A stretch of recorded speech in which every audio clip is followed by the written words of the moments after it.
Da UENG, tá? Que é a União das Esposas dos Militares do Rio de Janeiro.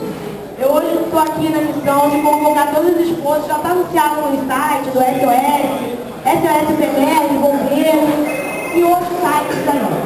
Dia 3, a gente vai fazer um panelaço. Vai marcar o ato está marcado às 9h30 da manhã, no Largo do Machado, e vamos caminhar até o Palácio Guanabara. Eu até gostaria de saber, aqui agora, se tem alguém que concorda com isso ou acha que isso aí é uma coisa que não deveríamos fazer. Porque tem muito...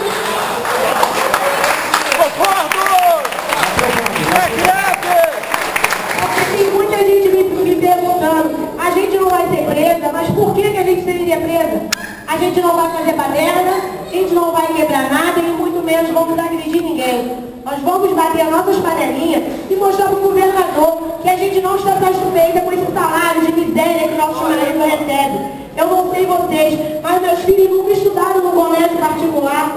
Meu filho está com 20 anos, não sabe que só for estudar no colégio público. Hoje eu abro a minha geladeira está igual como o Wagner Monte fala, igual gaiola. Só tem aves de ló. Não é isso? Aves de passarinho?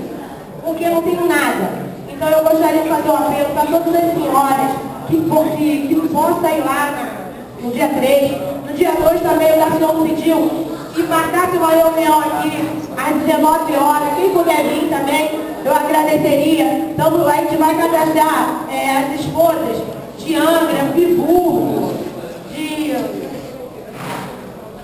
Volta Redonda, para ter representante lá, nas suas unidades de lá, nos quartéis de lá.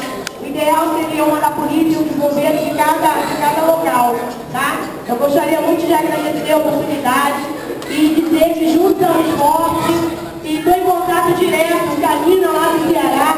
A Nina tem me passado